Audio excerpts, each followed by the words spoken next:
Yes, I am back on the road. I have left Fontana. In fact, I have left California, and I am on my way to Colorado. I tried to record something at my final rest stop in California, but honestly, the sound was wrecked. If there's any road noise in this video, just kind of forgive it, because I'm just sick of shooting things indoors and I really wanted to get outside and shoot this. I'm basically at a rest area. I'm kind of on the edge-ish of California, which is why it's really funny. I'm about to exit California and this rest area has all kinds of like, welcome to California signs. So the rest of the audio from that day and that moment was completely wrecked by the wind. It wasn't even the road noise, it was the wind. But let's rewind to those final days at Ralph's Muffler, because I want to go back and talk about that real quick.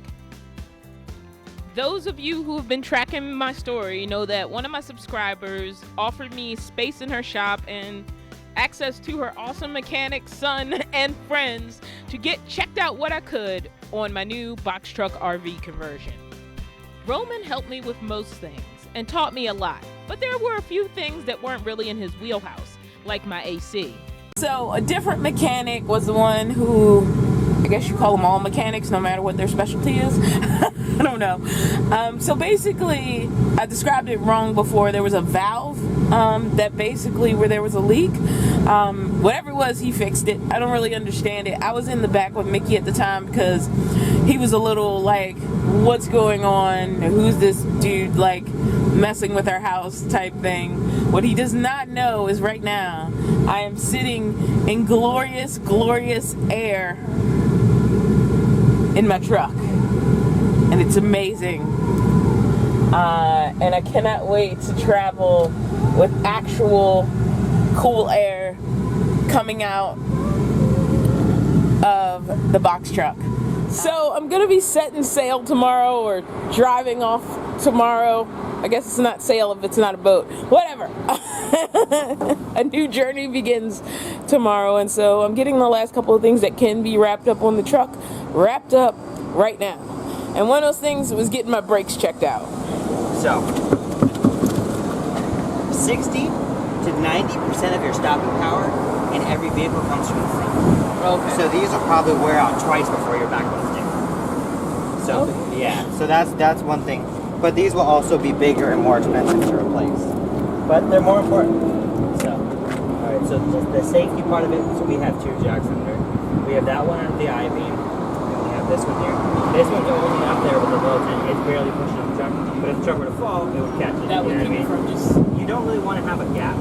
Like, I wouldn't have a jack here that's like sitting right here. So if it falls, I don't want it to fall an inch or two. I want it to already be braced. So that's why I have it just use the frame, you know. Because if it falls, it has more of a chance of toppling that jack over. You know, so you want to make sure when you do that, that's on the frame there. So even if this one to give out completely, we might not even notice. The truck won't even move. But those bottle jacks will literally last like 100 years. You almost never have to worry about those failing. So I'll probably still have the bottle jack, so when I replace this, the truck will have fallen apart long before that bottle jack.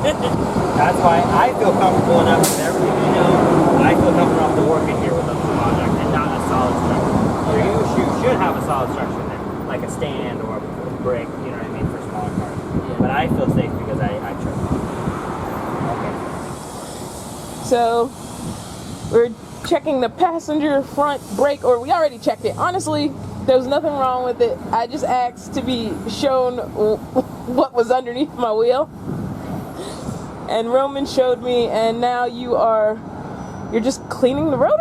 Yeah, we cleaned them, we pulled the pads off. Just made sure there was no cracks or anything like heat stress. And yeah, then we cleaned them with brake cleaner to get rid of all the the dust and oil and everything. But no, they're in good shape, so there wasn't really much to do. Which is always the best news when you take it apart and you're like, everything's good. Exactly. Better than having a mystery under there. Yeah, at least now you know what to look for. Like if you hear a weird sound coming from here or something like that in the future, Or if someone tells you it's your brakes, it's going to cost this much, now you can check it out for yourself. It's not that hard, you know. Most of the people make their money off ignorance. You know, if you don't know and they just tell you that's what it is, you just pay it, you know. A lot of mechanics have probably made money off of my fear. Apparently there's a mechanic talk, and you can find Roman on there at Bud Light Boy 1. That's boy with the I and the number 1. So I left Fontana, pretty secure that my truck was safe to drive and safe to make a long trip. And with a few other things done and some new knowledge under my belt. And I'm really happy about those things. Aesthetically speaking, on the exterior, there's still a lot I'd like to do, but it's all aesthetics. The important stuff, the engine, the insides, the things that make it run, are all in good order.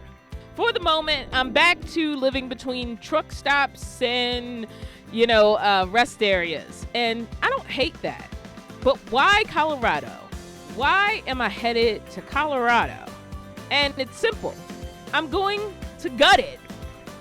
I heard about this event a while ago. They actually contacted me over email, but I couldn't commit at the time, and therefore I didn't get a chance to be on one of the build teams.